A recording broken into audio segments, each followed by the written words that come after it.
here. We're at Zloz Hour Studio, and every night is Friday night. So let's go on and see what the fuck's going on.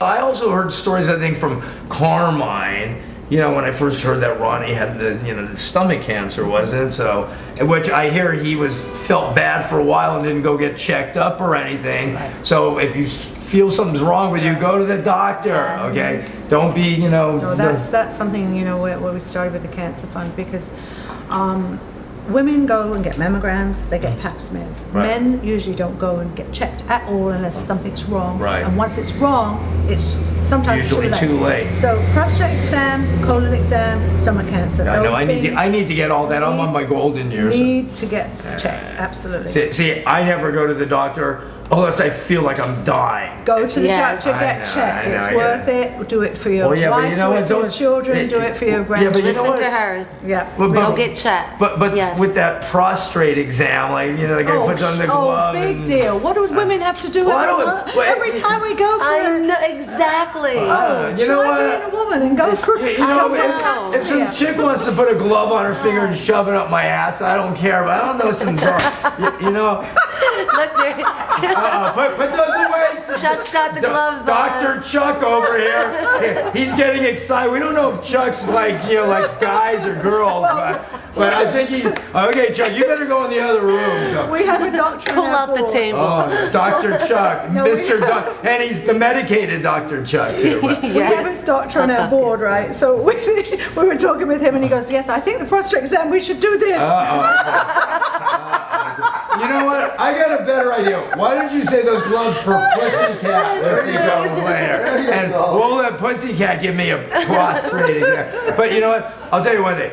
I got sick once, and I didn't know what was wrong with me. I mean, I woke up one day, I got out of bed, I was like, whoa, I was like dizzy. So this went on for like 2 days, 3 days. And finally, I mean, like I said, I gotta feel like I'm dying to go to the doctor. I actually walked to I think I took a taxi or walked to the emergency room. The Cedar sign is right by where I live.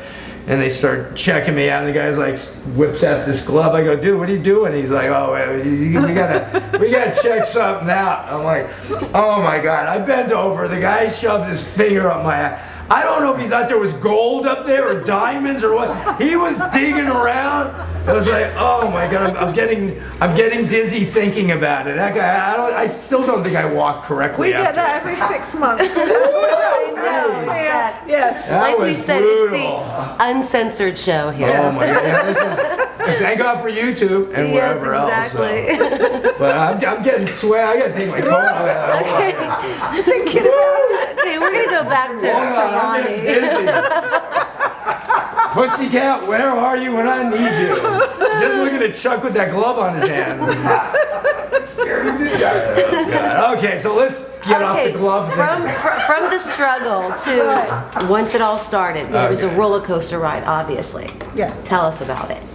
Well, with Black Sabbath, though, we were out of there. Then we were in Dio, and then in the beginning of Dio, Ronnie goes, "Okay, so I think you need to manage me." I'm going, "Whoa, wait a minute." I was managing Rough Cut at the time. I go, "Well, managing Rough Cut's one thing. Managing Dio, Yeah. Right. Oh no!" He said, "Fine, I want you to." So fine. We didn't have a lot of money when we first started. Holy Diver, but we had to put out all the upfront Expenses, costs. production, everything. Absolutely, and I learned a lot. I learned about, having a truck that was this big or that big, and how to pack it correctly, and so on. So we learned a lot of stuff. Life's a big learning process. Big learning process, yeah. So were you guys you're still married? So was the marriage getting better and better? Was it starting to move forward? Oh, we had ups and downs always. We Well, always when had you're ups married, and you always downs. have ups Yeah, and downs. Ups and downs, Yeah, ups and downs. ups and downs. But the main thing was Ronnie and I were always best friends, That's friends, right. and I never interfered with his music. He never interfered with my business, and I think that's why it worked. well. Right. By the way, this is absolutely gorgeous. It looks familiar. This is Ronnie's cross, and you'll see it on him in almost every. And you know photo what? we have. I want to show you Can you something. zoom into that? whip That's this so down. beautiful. So if you guys, I don't know if my camera. Come on, Ronnie, you're fighting. So he with me. wore that in Always. always. So can you guys flash on this? We'll give it to Jeff here. There we go. That's good. And Ronnie is wearing that crosshair. But you know what? I remember, I think it was when Doug was here, and this is from the photo shoot I did for the first Dio shoot right there.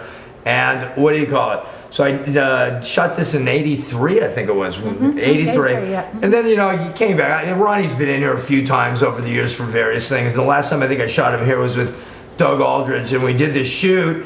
And, you know, I put all these pictures up, all my stuff, so everybody could look at my work or whatever you want to call it. And I said, Ronnie, can you sign the picture, you know? So he signed it for me. I'm like, okay, thanks, Ronnie. And he goes, hey, Neil, did you see what I signed? And I'm like, yeah, it says, Neil, you are magic. Best wishes, Ronnie James Dio. He was like, no, Neil, you didn't read it. It doesn't say best wishes. It says beasts and witches. And then I looked at Ronnie and he was like this. And he thought that was the coolest thing since bubblegum. Beast and witches. It looks like best wishes, but beast and witches. So that was a little bit of Ronnie's little sense of humor. Yeah, Ronnie had a sense of humor. Wonderful sense of humor. Yeah, he was great. So, and we keep Ronnie up here. So we get the tribute wall. We have a few people that are no longer with us, but Ronnie's right behind us today on this Zloz hour. I'm gonna put him up. So can you tell us more about his writing? What influenced him, and he loved. as far as what he read, or he was an avid reader. He read a book almost every single day. He liked magical, mystical books, science fiction, sports books, autobiographies, basically anything. He would read every day. He'd read. He did crossword puzzles every day too, which kept his mind active. I think. That's cool. Keeps your mind full. Yeah, exactly. Yeah. Interesting. And he, as I said, he loved Beethoven, Bach, classical music. He liked all music, actually. You could almost hear it, even though he's not an operatic voice, but you could almost tell the way he sings. He was just trained to enunciate. I mean, you listen to a Rolling Stones record, you can't understand anything Mick Jagger's saying. You listen to a Ronnie James Dio record, you can understand every word perfectly clear. He was forced to play the trumpet 4 hours a day from age 5 on. He won a scholarship at Juilliard at 7. He did? And he played trumpet when he was like 13 with people like Jose Feliciano and Light My Fire, Light My Fire, Light My Fire. People. He played on that. Hey, I have a question for you. So our mutual friend, Chris Cochran, yes, he actually, when I used to go to Chris's house, now we're talking 20 years ago, he played me something that was Ronnie sort of singing like Dean Martin or Frank Sinatra, and he said it was recorded in 1960. Dio at Domino's, yeah. Dio at Domino's. What year was that recorded? Oh, God. Now you've got me on. I think it's like 1956 or something. He told me it was about 1960, Chris said. No. It was earlier? It was earlier than that. Well, because he was in Electric Elves when he was, I think, in the 60s. So he played, he had a band when he was 10. Are any of those recordings available to the public? Well, they might be available to the public on my new record label.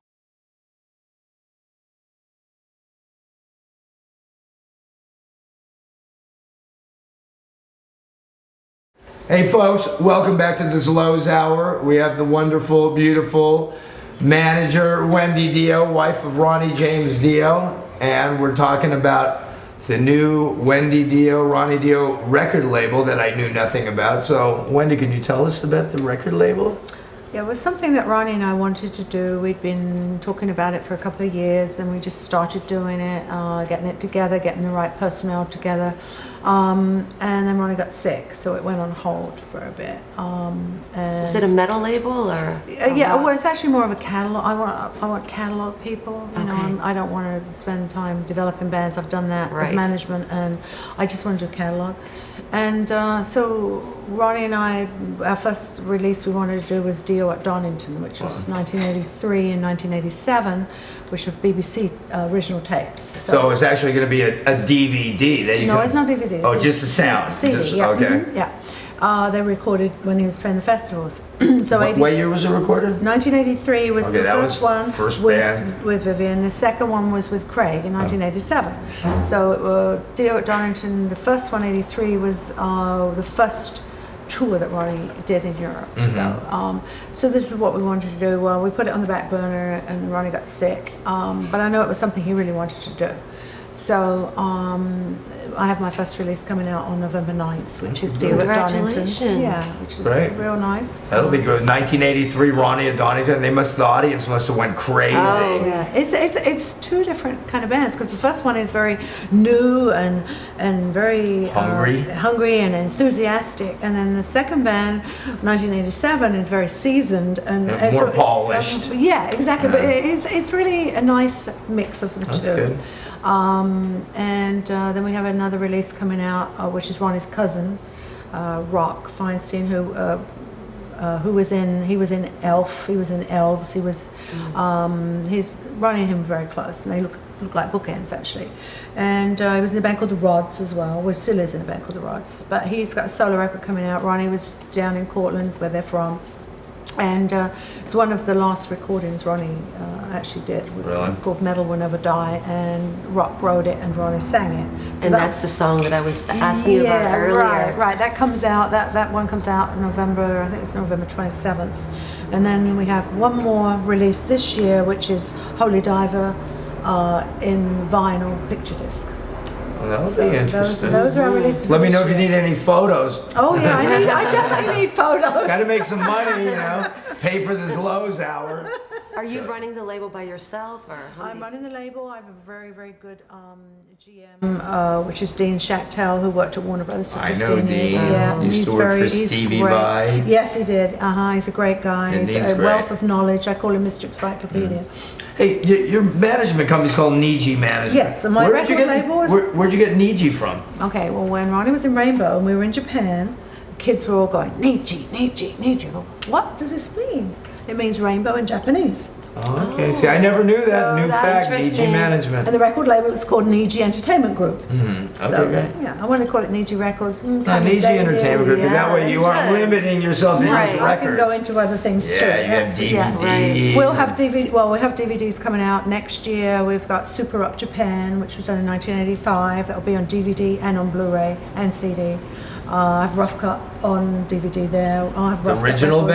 band? Yeah, original Okay. band. Yeah, they're gonna write some new songs for it. Isn't Paul singing for Great White now? No, he's singing for King Cobra. King Cobra, because Mark Free, the original singer, is now Marcy Free. Yes. Yeah. And King Cobra's a great band. I have Ready to Strike Here. That was a great band. And actually, I shot the first album cover with Carmen. Remember, they used to have King Cobra. They used to do that thing. So. They actually have written a tribute song for Ronnie, which they're giving 50% of the proceeds to the fund, which is great.